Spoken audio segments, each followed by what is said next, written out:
और ये जो लेडी खड़ी हुई थी बहुत ज़्यादा गुस्से में थी, इनको काफ़ी डांटा और मुर्गियाँ इतना रो रही थी, वो कह रही थी कि नहीं हमने इनके साथ ही जाना है, लेकिन आखिर में इनको जाने नहीं दिया गया। यहाँ के लोगों में जो मैंने चीज़ नोट की है वो स्ट्रेट फॉरवर्ड है, आपके साथ गलत कोई बात नहीं करेंगे, रेसिस्ट नहीं है, शरीफ से लोग हैं। जहाँ से आपका सफ़र स्टार्ट होता है मॉस्को सिटी में, तो दोनों बहुत ही ज़बरदस्त है। बिजनेस लाउंज के मज़े अभी मैं आपको दिखाता हूँ कैसे होते हैं। अस्सलाम वालेकुम guys, welcome to my new vlog. उम्मीद है आप सब ठीक ठाक होंगे।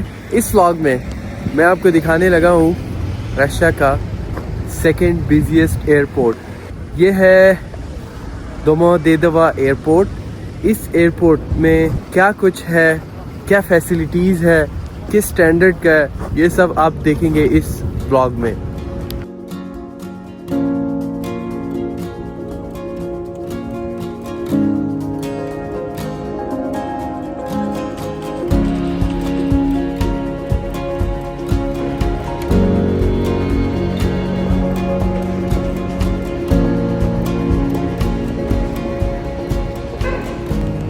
तो गाइज इस वक्त बर्फ़बारी हो रही है। ये पार्किंग टर्मिनल है इस एयरपोर्ट का। सामने कम से कम 8 से 10 इसके फ्लोर्स हैं। ये बेसमेंट से स्टार्ट होता है। कम से कम 2000 से 5000 तक यहाँ पर गाड़ियाँ पार्क हो सकती है। ये एयरपोर्ट जो है 1964 के आसपास यहाँ पर स्टार्ट हुआ था। इस एयरपोर्ट के अंदर काफ़ी सारी चीज़ें हैं। अंदर चल के मैं आपको वो भी दिखाता हूँ। मुझे तो लगा मैं एयरपोर्ट आया हूँ, लेकिन यहाँ पर सब कुछ डिफरेंट है। ये तो मुझे एयरपोर्ट कम और कार शो ज़्यादा लग रहा है। आइए दिखाता हूँ आपको। भाई ये हम एयरपोर्ट आए हैं या किसी कार शो में आए हैं? इतनी खूबसूरत गाड़ियाँ यहाँ पे खड़ी हुई हैं, कितनी प्यारी गाड़ियाँ। ये देखिए, ये साइकिल भी है और बाइक भी है।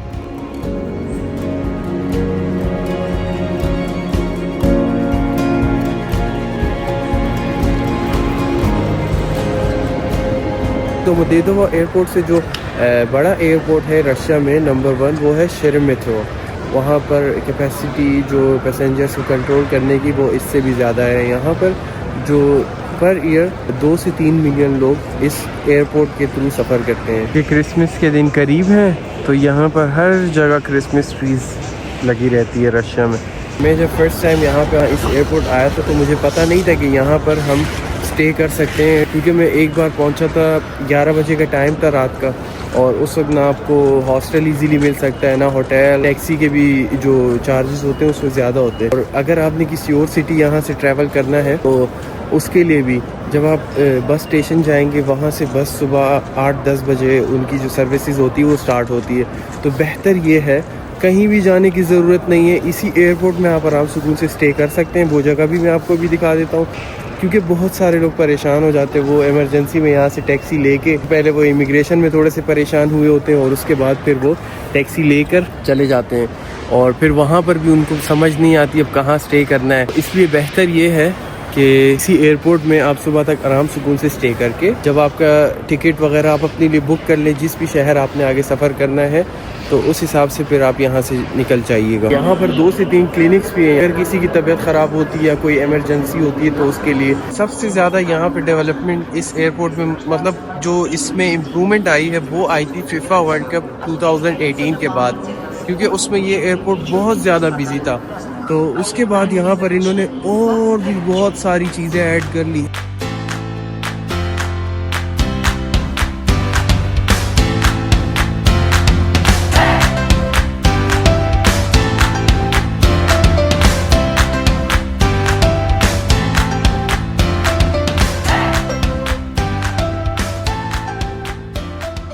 मुझे ना पर्सनली रशियन फ्लैग से बहुत ज़्यादा प्यार हो गया है। रशिया ऐसा हो गया जैसे मेरा दूसरा घर। बहुत सारी चीज़ें ऐसी है जो हमें इस रशिया की वजह से मिल चुकी हैं। सारी दुनिया में ना जहाँ भी एयरपोर्ट आप देखोगे ना, मोस्टली अच्छी कंट्रीज़ में, डेवलप्ड कंट्रीज़ में, उनके एयरपोर्ट ऐसे हो गए हैं जैसे आप डिफ्रेंशिएट ही नहीं कर पाते हैं कि ये एयरपोर्ट है या शॉपिंग मॉल है या क्या है। ये एयरपोर्ट जो है ना, एयरलाइंस के अलावा भी सोर्स ऑफ इनकम बन गए। एयरपोर्ट ऐसे होने चाहिए जहाँ पर लोग बोर ना हो। और इस शॉप में ना मुझे कपड़े बहुत पसंद आए हैं। ये बैग देखे कितना प्यारा लग रहा है। ये मैं एक और शॉप में अंदर जाने लगा भाई। ये सब कुछ एयरपोर्ट में मैंने कभी एक्सपेक्ट नहीं किया था। मैं रशिया में एयरपोर्ट बहुत बार मैं आना जाना हुआ है, लेकिन कभी ऐसा मैंने एक्सपीरियंस, क्योंकि मैं एक्सपेक्ट नहीं करता था इतना कुछ यहाँ के एयरपोर्ट्स में होगा। ये सामने आपको बिल्डिंग नज़र आ रही है, इसके ऊपर ये जो लिखा हुआ है इसका नाम ये है एरो एक्सप्रेस लिखा हुआ है। इसके बारे में आपको बताता हूँ। और ये जो सामने बसेस हैं इसके ऊपर भी एरो एक्सप्रेस लिखा हुआ है, ये आप देख सकते हैं। तो और ये इसके बिल्कुल सामने है, ये देखिए, ये दोमोदेदोव एयरपोर्ट का नाम लिखा हुआ है। अब इसके बारे में आपको बताता हूँ कि ये किस चीज़ के लिए है। साथ ही ये टैक्सीज़ हैं यहाँ पर। ये यहाँ पे ना शिकारी खड़े होते हैं काफ़ी सारे। ये ब्राउन पैंट वाला बंदा जो अपने साथ हाथ में दोनों हाथों में पिंजरे लेके जा रहा है, इसके साथ आगे देखिएगा वीडियो में क्या होता है। तो गाइज ये जो एरो एक्सप्रेस है ना, एरो एक्सप्रेस ट्रेन और बस दोनों इसमें यूज़ होती हैं।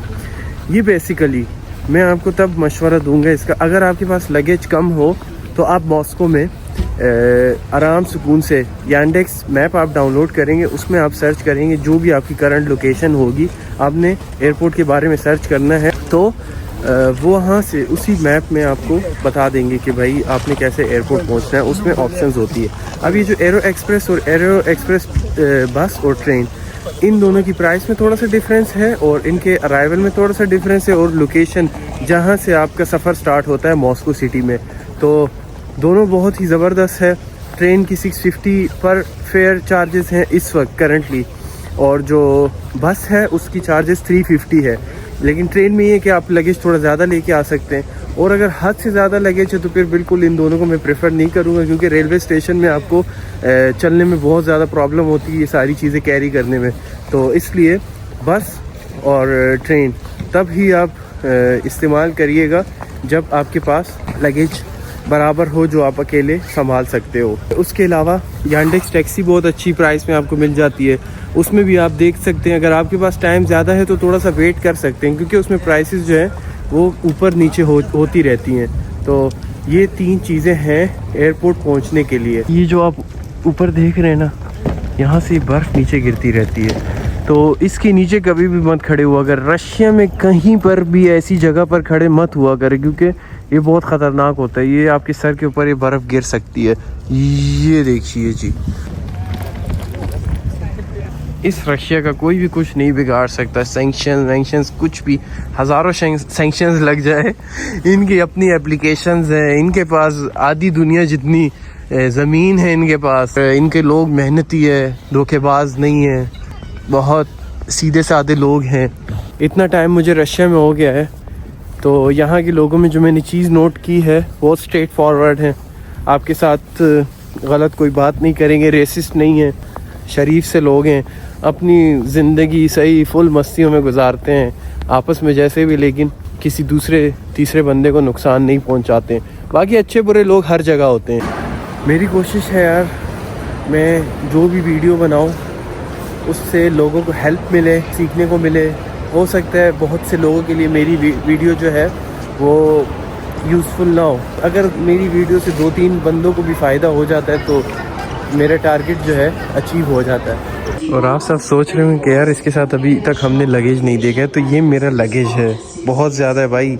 ये जो है ना, वैसे जो मुझे अलाउ है 158 सेंटीमीटर डायमेंशन से ज़्यादा कोई भी बैग हो या जो बॉक्स हो वो अलाउ नहीं होगा 158 सेंटीमीटर से। लेकिन उसका बेहतर तरीका ये है कि आप सबसे पहले एयरलाइन को इन्फॉर्म कर दें कि भाई मेरे पास लगेज इस तरह है और उसकी डायमेंशंस जो हैं 200-300 के आसपास है, तो वो आपको फिर पहले से और उनसे प्रूफ में पहले से आप बताइएगा कि मैं टिकट ख़रीदूँगा और मुझे ईमेल चाहिए। मेरे बालों को जो है ना इग्नोर करना, क्योंकि मैं बार बार ये हुडी पहनता हूँ और फिर रिमूव करता हूँ, बाहर गया 2 बार, तो ये चीज़ें ज़रा इग्नोर करना।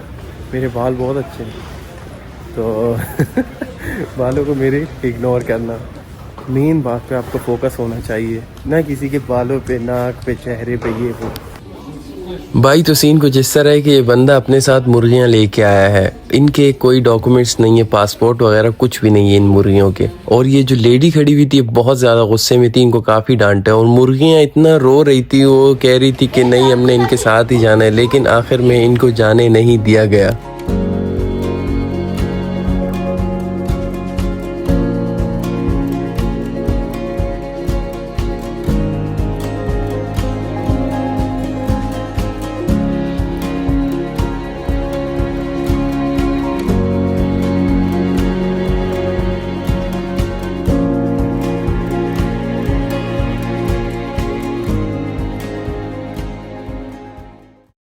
चलो चलते हैं वीआईपी बिजनेस लाउंज की तरफ। राजा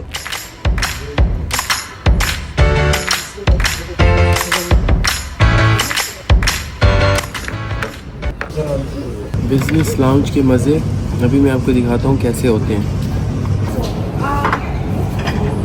पहले एक उठा के चेक कर लेंगे कि टेस्ट कैसा है, क्योंकि ये यहाँ पर जो है ना चिकन क्या चीज़ है, चिकन पैटीज़ है और ये कॉर्न एंड चीज़ के साथ बने हुए। ये चावल है यहाँ पर, beef stew and barbecue sauce with garlic, और ये बैंगन का भरता है।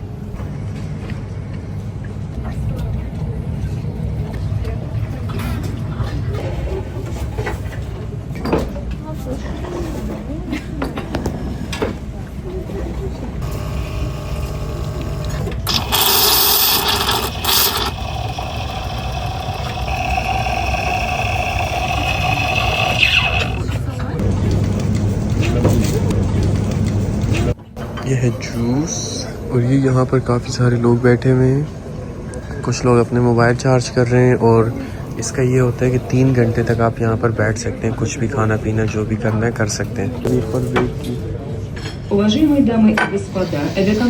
तो गाइस ये था यहाँ का बिजनेस लाउंज। खैर हमारे पास टाइम बहुत कम था, 20 से 25 मिनट थे। यहाँ पर ये देखिए ये रेस्ट एरियाज़ हैं, यहाँ पर आप मोबाइल चार्ज कर सकते हैं, आप यहाँ पर शावर ले सकते हैं। मज़ा आ गया। कुछ चीज़ें ऐसी थी जो हमारे खाने से मतलब हमारे खाने के लायक नहीं थी टेस्ट वगैरह की वजह से, लेकिन बहुत सारी चीज़ें ऐसी थी जो टेस्टी भी थी और खाने में मज़ा भी आया। तो आज के खा लिया। अभी 10 से 15 मिनट रह गए हमारी फ़्लाइट में, तो जाएंगे फ़्लाइट की तरफ इंशाल्लाह। फिर आपसे मिलते हैं नेक्स्ट ब्लॉग में। उम्मीद है आपको ब्लॉग पसंद आया होगा। यहाँ तक अल्लाह हाफ़िज़।